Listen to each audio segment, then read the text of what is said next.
My name is Hannah. I needed a job. I have no money.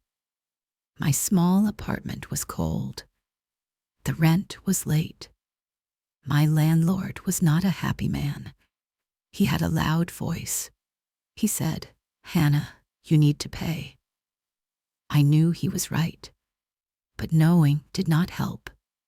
Knowing did not create money. I looked for work everywhere. I walked the streets of the city. I went into shops. I went into cafes. Every place said the same thing.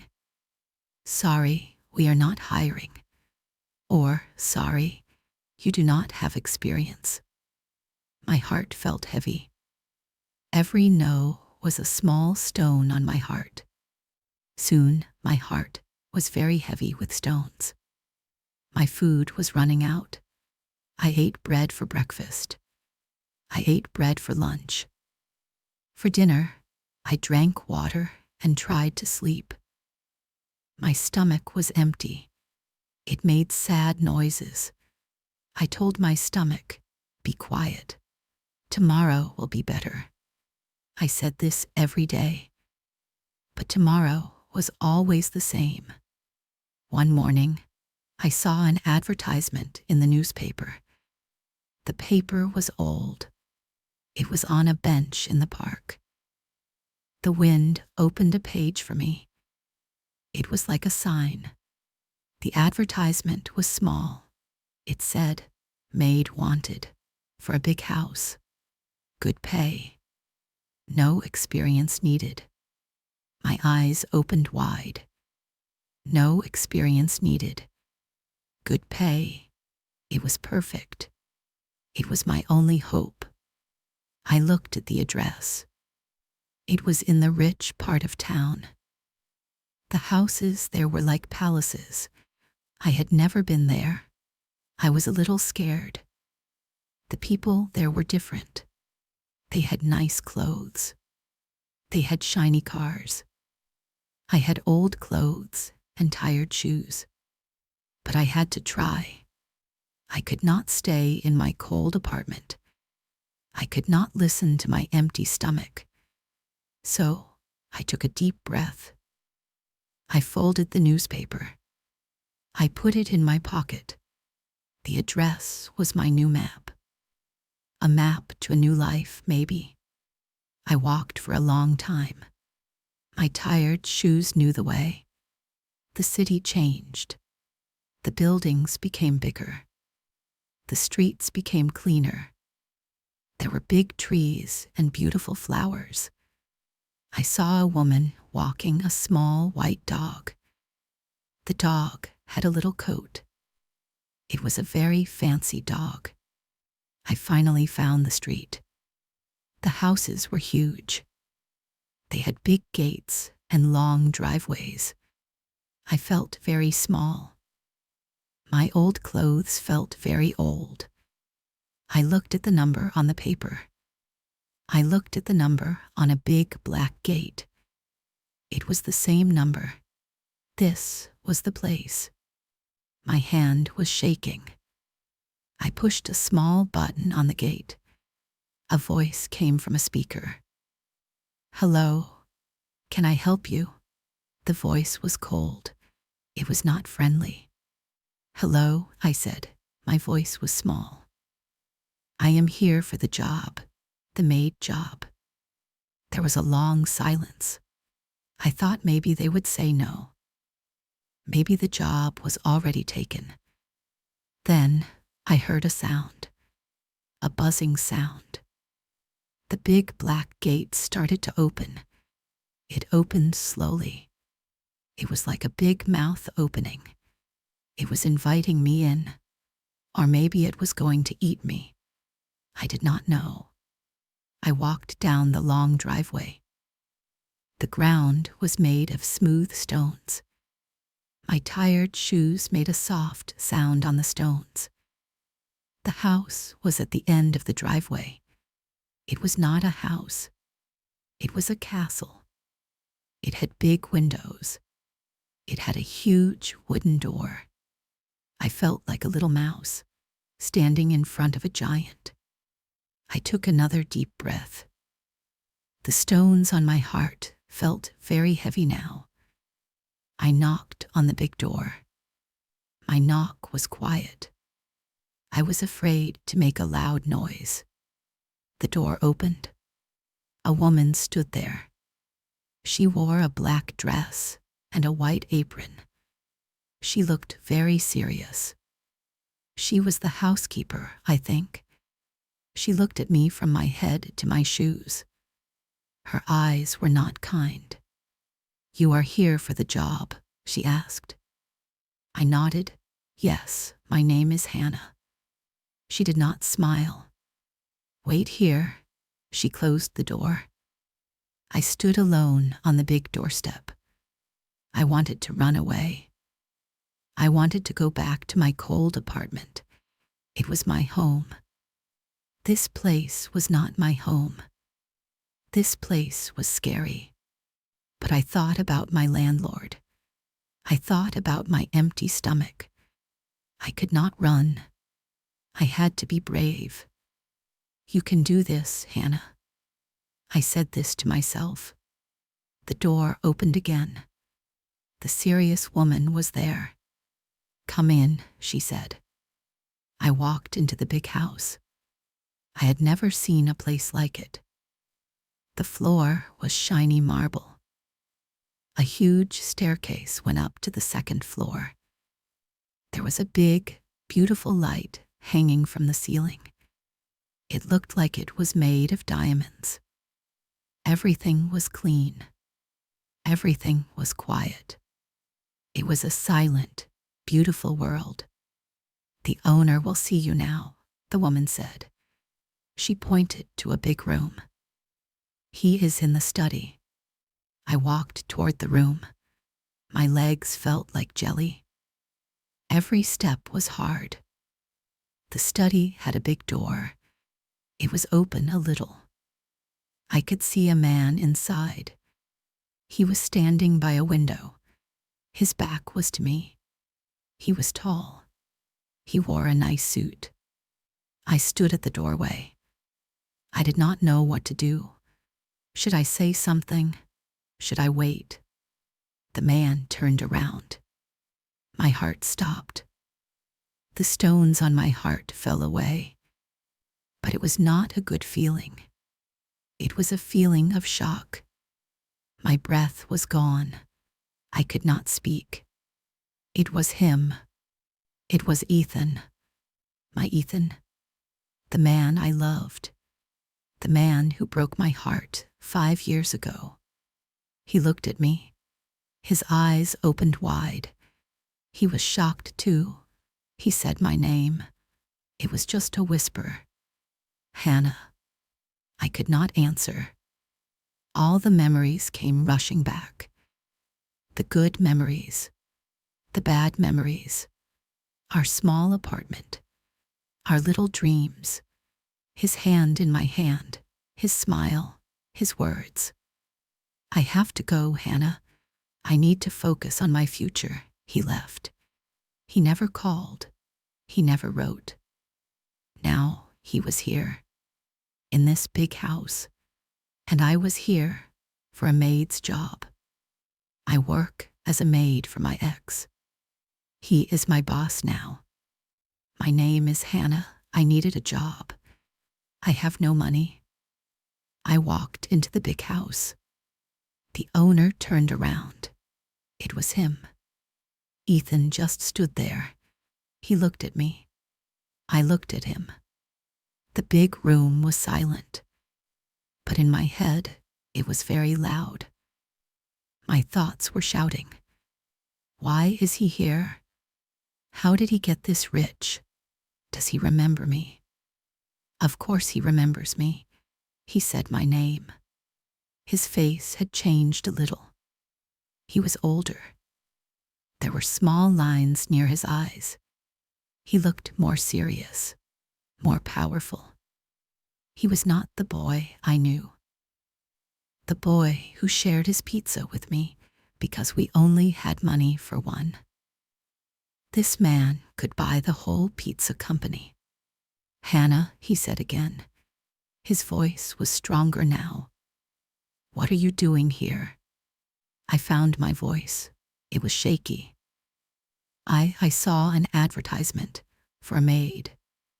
He looked confused. He looked at my old clothes. He looked at my tired face. I felt so ashamed. I wanted the shiny marble floor to open and swallow me.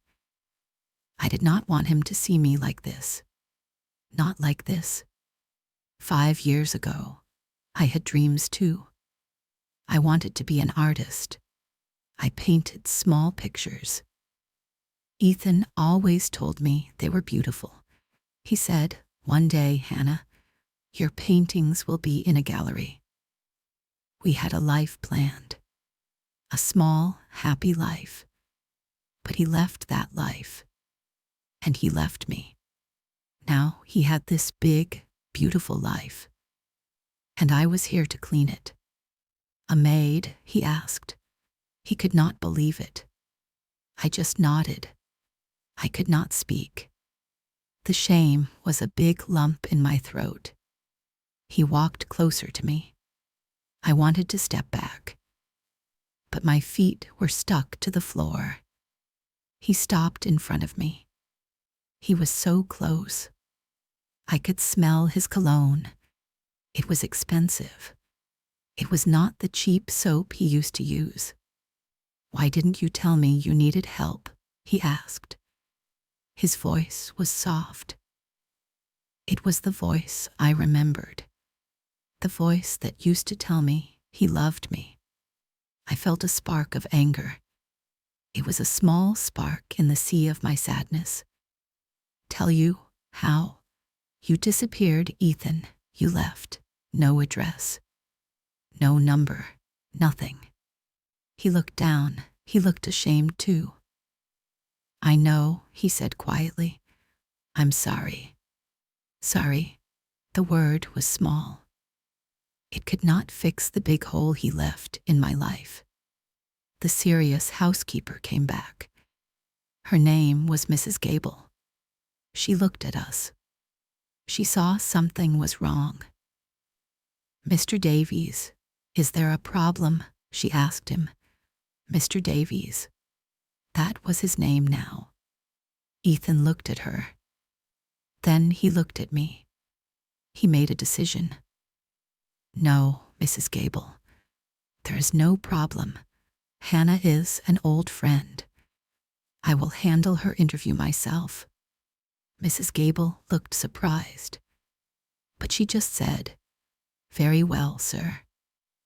She turned and left, closing the big door behind her. Now we were alone again. "An old friend," I said. My voice was a little stronger. "Is that what I am?" He looked at me. His eyes were sad. "Hannah, it's complicated." "No, it's not," I said. "You are rich, I am poor. You need a maid. I need a job. It is very simple." I don't know why I said that. It was proud. It was stupid. I needed this job. I could not be proud. I could not be angry. I needed to be a good, quiet maid. He sighed. He ran a hand through his hair. I remembered that gesture. He always did that when he was stressed. "Please sit down," he said. He pointed to a big leather chair. I did not move. "I am here for a job, Mr. Davies. I should stand." Hearing me call him Mr. Davies hurt him. I could see it in his eyes. Good. I wanted him to hurt a little, just a little bit. Like I had hurt for 5 years. He looked tired. "Okay. The job is yours, Hannah. You can start tomorrow." Just like that. No interview, no questions. He just gave me the job. Was it pity? Did he feel sorry for me? I did not want his pity, but I needed the job. So I swallowed my pride. I swallowed my anger. "Thank you, Mr. Davies," I said. My voice was cold and formal. "You will live here," he said. "There is a room for staff. It's clean. It's warm." Warm, the word was nice. My apartment was so cold. "Mrs. Gable will show you everything tomorrow," he continued. "Your work is to clean the house. Monday to Friday. You will have weekends off." I nodded. "I understand." He looked at me for a long moment. He wanted to say something else. I could see it. But he didn't. He just said, "You can go now. Come back tomorrow morning." 9 o'clock. I turned and walked out of the study. I did not look back. I walked through the big, beautiful hall. Mrs. Gable was waiting at the door. She gave me a strange look. She probably heard everything.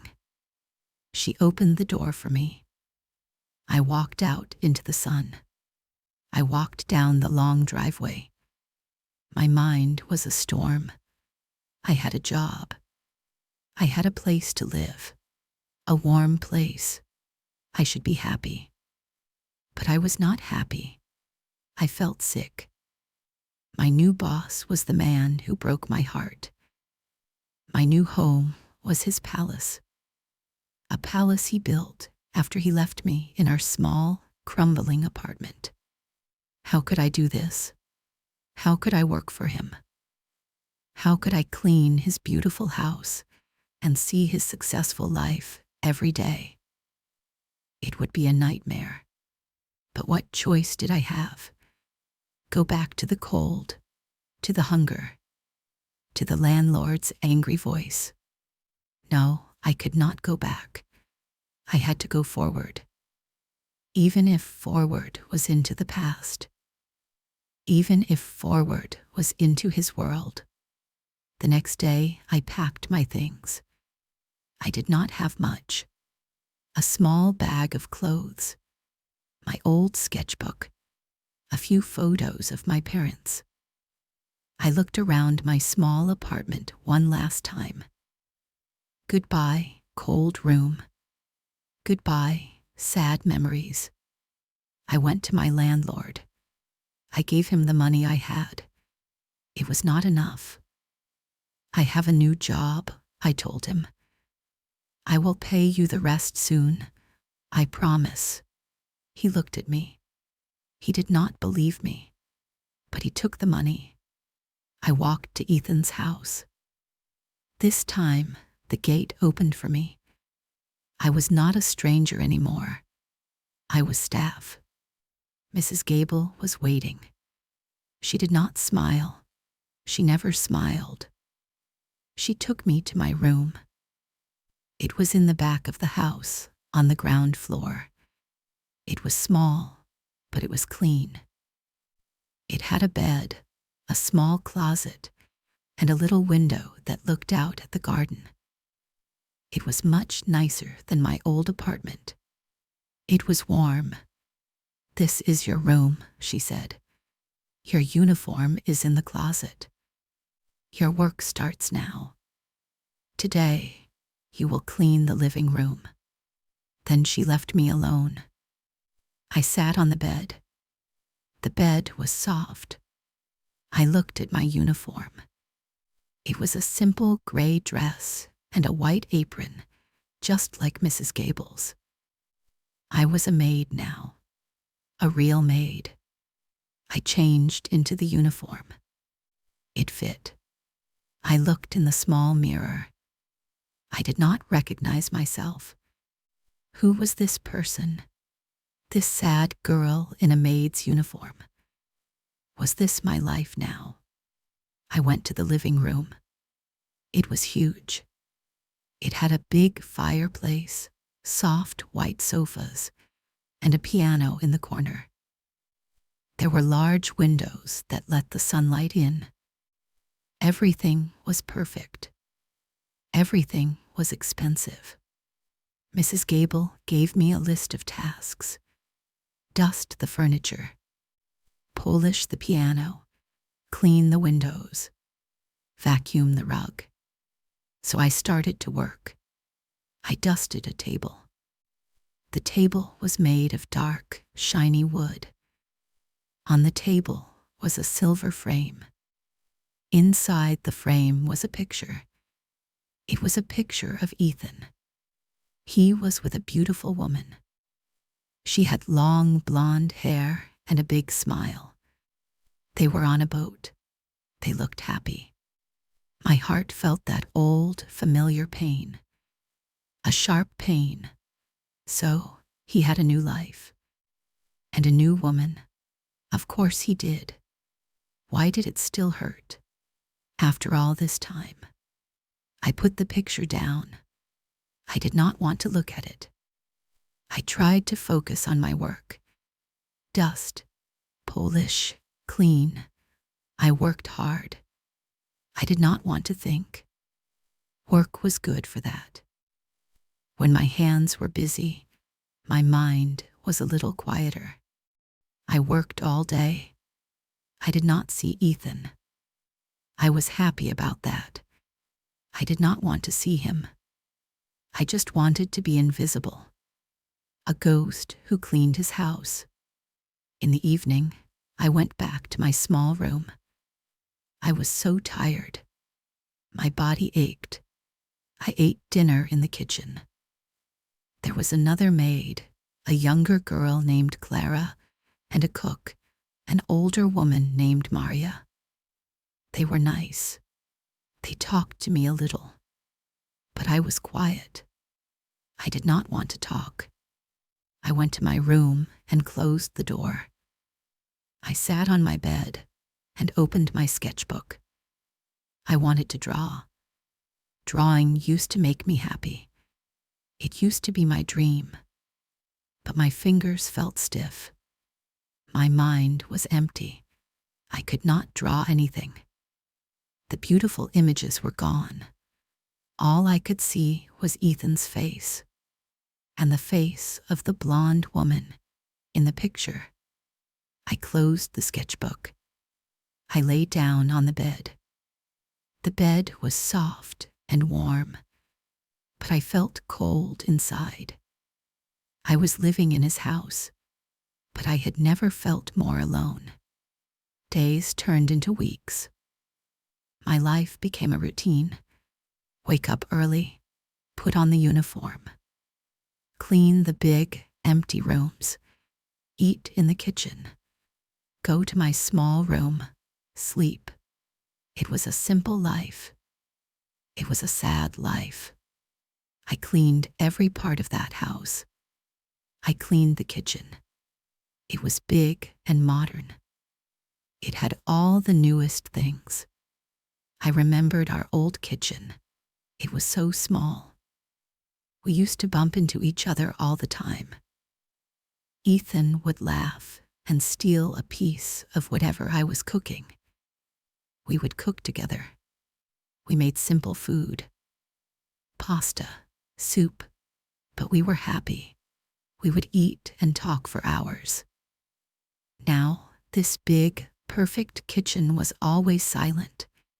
I never saw him cook. Maria cooked for him. He ate alone in his big dining room. I cleaned his study. It was full of books. He always loved to read. I remembered how he would read to me. He would sit on our old, lumpy sofa. I would put my head on his lap. He would read stories in his low, calm voice. It was my favorite sound in the world. Now his books were just for decoration, it seemed.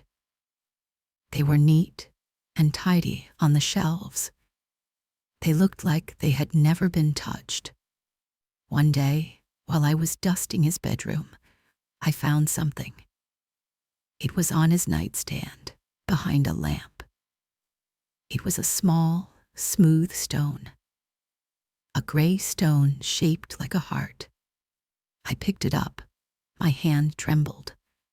I knew this stone. I gave it to him. It was on our first anniversary. We had no money for gifts. We went for a walk on the beach. I found this stone in the sand. I gave it to him. I said, "This is my heart. It's a little bit hard and gray, but it's yours." He laughed. He kissed me. He said it was the best gift he had ever received. He put it in his pocket. He said he would keep it forever. And he did.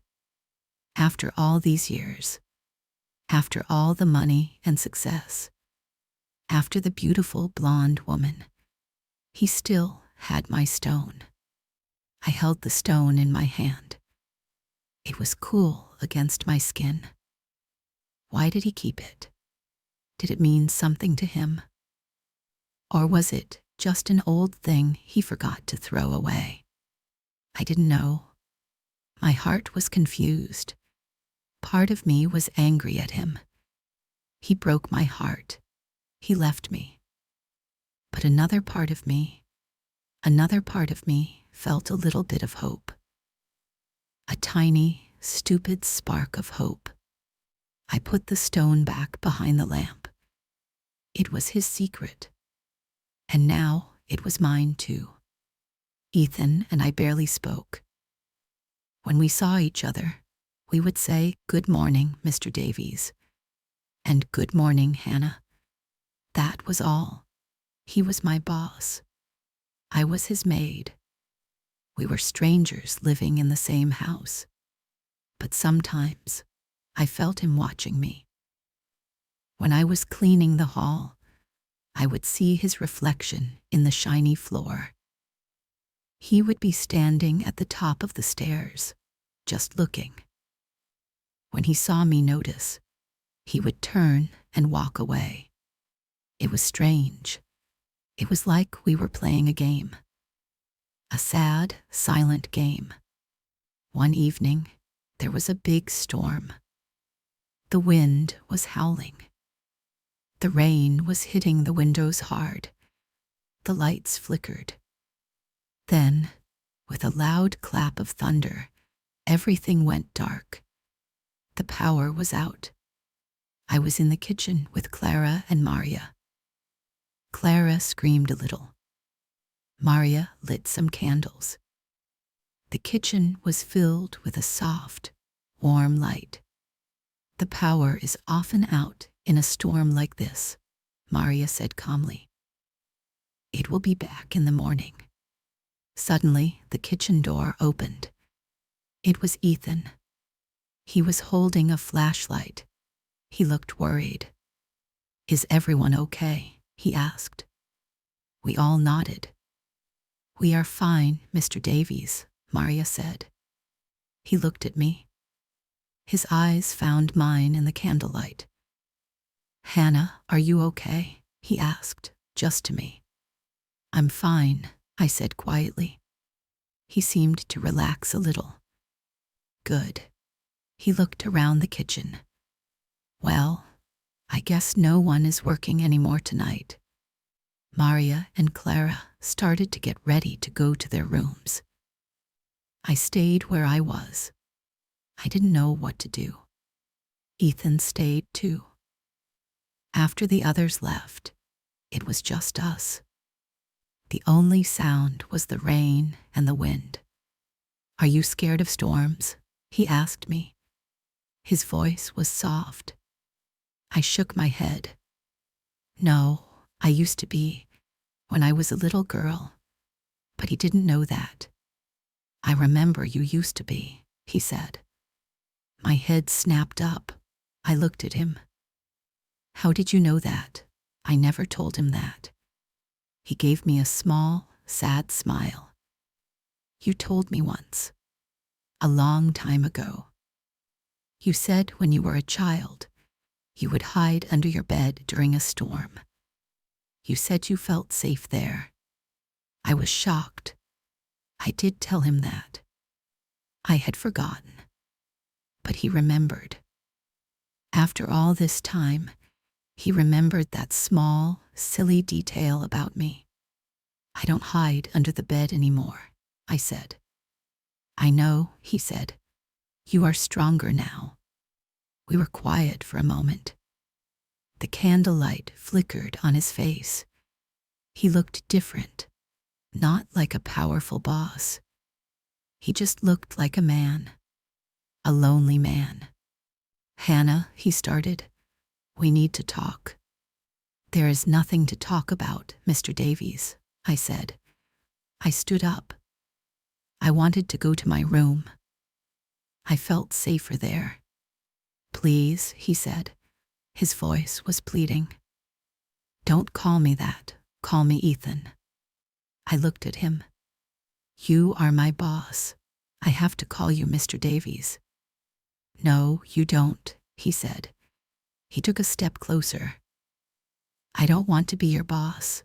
I never wanted this. What did you want, Ethan? I asked. The anger was coming back. You wanted a big house, a fancy car, a successful life. You got it all. Congratulations. I did it for you, he said quietly. I froze. I stared at him. What did you say? I did it all for you, he said again, his voice filled with emotion. When we were together, I loved you so much, but I had nothing. I couldn't give you anything. I saw you looking at art supplies you couldn't afford. I saw you working a terrible job at that diner. I wanted to give you the world, Hannah. I wanted to give you a life where you could just paint, where you didn't have to worry about money. I couldn't believe what I was hearing. It was like a story from a book.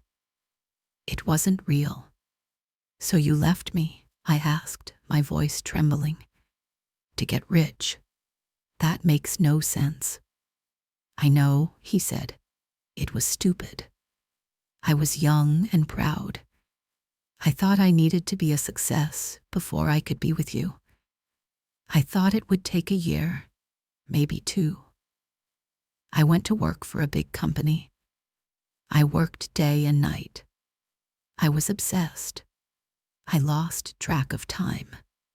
When I finally had enough money, when I finally built this empty house, 5 years had passed. He looked around the dark room. I was scared, he whispered. I was scared to come back. I thought you would hate me. I thought you had moved on, found someone else, someone better. Tears were streaming down my face. I couldn't stop them. All those years of pain, all those years of feeling worthless, abandoned. It was all a mistake, a stupid, proud mistake. The woman in the picture, I whispered, on the boat. He looked confused. Then he understood. Oh, that's my sister and her husband. It was their boat. His sister, not a girlfriend, not a new love. I didn't know what to say. My whole world had turned upside down. The story I told myself for 5 years was wrong. The story where he didn't love me anymore, where he forgot about me. It was all wrong. I never stopped loving you, Hannah, he said. He was standing right in front of me now. Not for one day. He gently wiped a tear from my cheek with his thumb. His touch was warm. It was familiar. It felt like coming home. I looked for you, he said. When I came back to our old neighborhood, you were gone. The landlord didn't know where you went. I hired people to find you, but they couldn't. I moved a lot, I said, my voice thick with tears. I never stayed in one place for long. And then you walked through my door, he said, a small smile on his face. like a miracle. I looked into his eyes. I saw the boy I used to love. The boy who read me stories. The boy who kept a small stone heart in his pocket. He was still there, hidden under the expensive suit and the big house. But things were still complicated. They were still messy.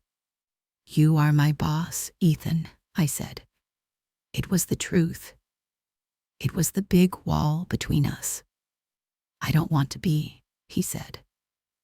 "I want to be the man who loves you. The man who made a terrible mistake and wants to spend the rest of his life fixing it." I wanted to believe him. I wanted to fall into his arms, but I couldn't. Not yet. "I can't work here anymore," I said. "I can't be your maid." He nodded. He understood. "I know, quit tomorrow. But I need the money," I said. The practical part of my brain was still working. "I will help you," he said immediately. "I will give you money, an apartment, anything you need, so you can paint again." I shook my head. "No, I can't take your money, Ethan. That's not right." He looked frustrated. "Then what? What can we do?" "I don't know," I said honestly. "I need time. I need to think." This was too much, too fast. My heart was a mess of feelings. Love, anger, sadness, hope. They were all mixed up. He respected my words. He stepped back. He gave me space. "Okay," he said. "Take all the time you need. But Hannah, don't disappear again. Please." The power came back on with a soft hum. The lights flickered on. The dark, intimate world of the candles was gone. We were back in the bright, real world. The world where he was Mr. Davies and I was his maid. The next morning, I went to Mrs. Gable. I told her I was quitting. She was not surprised. She just nodded. "Mr. Davies already informed me. Your final pay is ready." I packed my small bag. I put on my old clothes. They didn't feel so bad anymore. They were my clothes. They were part of my story. I left the uniform on the bed, the gray dress and the white apron. I was not that person anymore. Before I left, I went to his study. He was there, standing by the window, just like the first day I saw him.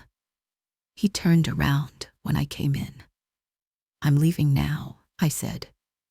He nodded. He walked over to his desk. He picked something up. It was my old sketchbook. He must have gotten it from my room.